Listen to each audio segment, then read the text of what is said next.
আলহামদুলিল্লাহ, এই হলো আমাদের আরবি লাহান কায়দা, যা দীর্ঘ ২০-২২ বছরের নিরলস সাধনা ও গভীর গবেষণার ফলস্বরূপ সঞ্চিত এক অপূর্ব মণিমুক্তার ভাণ্ডার, যার প্রধান আকর্ষণ হলো ৬ নম্বর,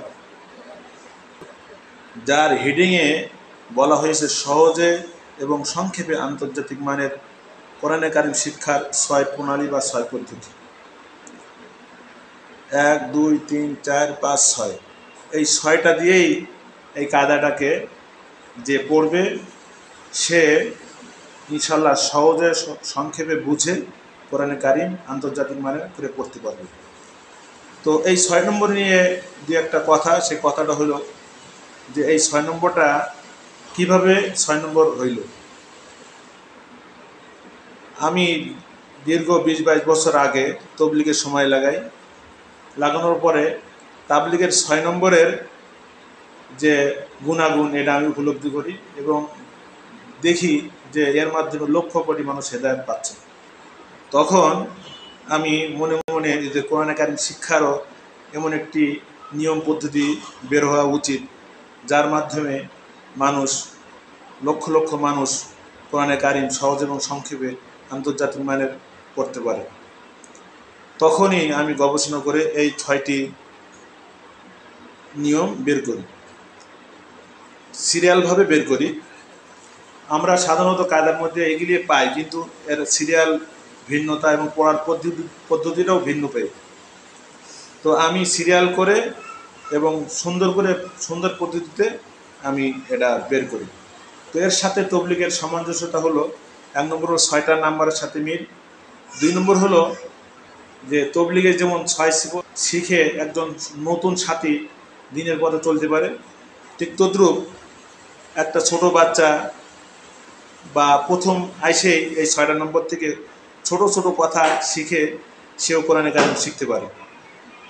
২ নম্বর মিল হলো যে পুরাতন সাথী এবং আলেম ওলামারাও যেমনিভাবে এই ৬ সিফত থেকে কোরআন হাদিসের অগাধ জ্ঞান বের করতে পারে, ঠিক তদ্রূপভাবে পড়তে পড়তে ছাত্ররা যখন নাকি বুঝবান হয় এবং ওস্তাদও এক্সপার্ট হয়, তখন এর থেকে আন্তর্জাতিক মানের বিষয়াবলী খুঁজে বের করে আন্তর্জাতিক মানের পড়তে পারে। যাই হোক, তো এখন পর্যন্ত আমি যেটা আলোচনা করলাম সেটা হলো যে এই ৬টি নম্বর কিভাবে আন্তর্জাতিক মানের, এটা আমি বুঝালাম যে এর মধ্যে থেকে যখন নাকি ছাত্র বুঝবান হবে, বয়স হবে, তখন এর থেকে বের করে সে আন্তর্জাতিক মানের নিয়ম কারণ এর ভিতর থেকে বের করে বা ওস্তাদ বের করে দিলে ছাত্ররা বুঝে সহজে পড়তে পারবে। ২ নম্বর কথা হলো যে এই ৬টা কিভাবে আমরা মুখস্থ করব। এই মুখস্থটা আমরা হরফ শিক্ষার আগের থেকে করতে পারি, বোঝার তেমন কিছু নেই। এরপরে অক্ষর পরিচয় হওয়ার পরে আমরা এটা বাস্তবে কাজে লাগাতে পারি। তো এখন এটা কীভাবে মুখস্থ করতে হবে। আর ৩ নম্বর কথা হলো যেটা এটা বাস্তব কিভাবে পড়ার সাথে মিলাবে। তো এই ২টা বিষয় থেকে আমি আজকে একটা বিষয় বলবো, সেটা হলো এটার মুখস্থর বিষয়। তো এটা মুখস্থ এভাবে করবে, প্রথমে জবর জের পেশের পরিচয় দেখে দেবে। উপরের কোনো টানের নাম জবর, নিচের কোনো নাম জের, উপরের গোলমাতা তার নাম পেশ, জবর জের পেশ, এভাবে করে জবর জের পেশ চিনাইতে হবে। এরপর হরকতের সংখ্যাটা মুখস্থ করে থাকবে, এভাবে অল্প অল্প করে। যেমন হরকত ১ নম্বরে হরকত ১ জবর ১ জের, এটা কয়েকবার বলতে হবে। ১ জবর ১ জের, ১ জবর ১ জের, এটা কয়েকবার পরে মুখস্থ হওয়ার পরে এবার এর সাথে পেশ নিতে হবে। পেশ ১ জবর ১ জের, ১ পেশকে হরকত বলে, ১ জবর ১ জের, ১ পেশকে হরকত বলে। এটা সুন্দর করে এই পর্যন্ত মুখস্থ হওয়ার পরে এরপর বলবে হরকতের উচ্চারণ না টানিয়া স্বাভাবিক গতিতে পড়িতে হয়। এখানে একটা সতর্কতার কথা হলো যে নুরানি বইতে আমরা জানি যে ওখানে লেখা আছে হরকতের উচ্চারণ তাড়াতাড়ি পড়িতে হয়। তো আসলে এটা বলার উদ্দেশ্য হলো আগের আমলের মানুষেরা তারা প্রত্যেক হরকতে টানত, যেমন আলাম তারা কাইফা ফাআলা, এভাবে প্রত্যেকটাই টানত। এই জন্য ওইটাকে মানে রদ করার জন্য, বিরোধিতা করার জন্য এটা বলা হয়েছে। এর মানে এটা না যে দ্রুত, খুব দ্রুত পড়বে, বরঞ্চ স্বাভাবিক গতিতে পড়তে হবে, এটা সতর্কতা। এরপরে এই 1 নম্বরটা শেখা হইলে এবার 2 নম্বরে যজমটা শিখাইতে হবে, যে উপরের মাথা বাঁকাটার নাম যজম, উপরের মাথা বাঁকাটার নাম যজম।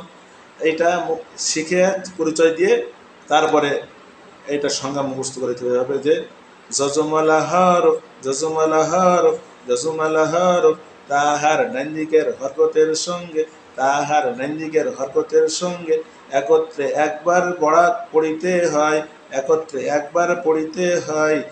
যেমন হামজা লাম জবর আল, হামিম জবর হাম। তো এভাবে করে অল্প অল্প করে এটা মুখস্থ করবে। এরকমভাবে প্রত্যেকটা অল্প অল্প করে বাচ্চাদেরকে মুখস্থ করে দিবে। আর এইগুলোর উদাহরণ, এইগুলির সংজ্ঞা এবং বিস্তারিত ভিতরে পাওয়া যাবে ইনশাআল্লাহ।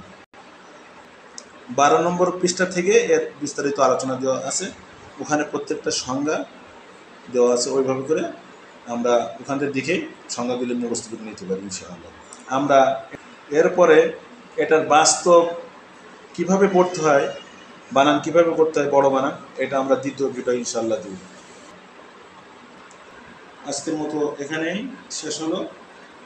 আল্লাহ তাআলা আমাদের সকলকে বুঝার তৌফিক দান করুন।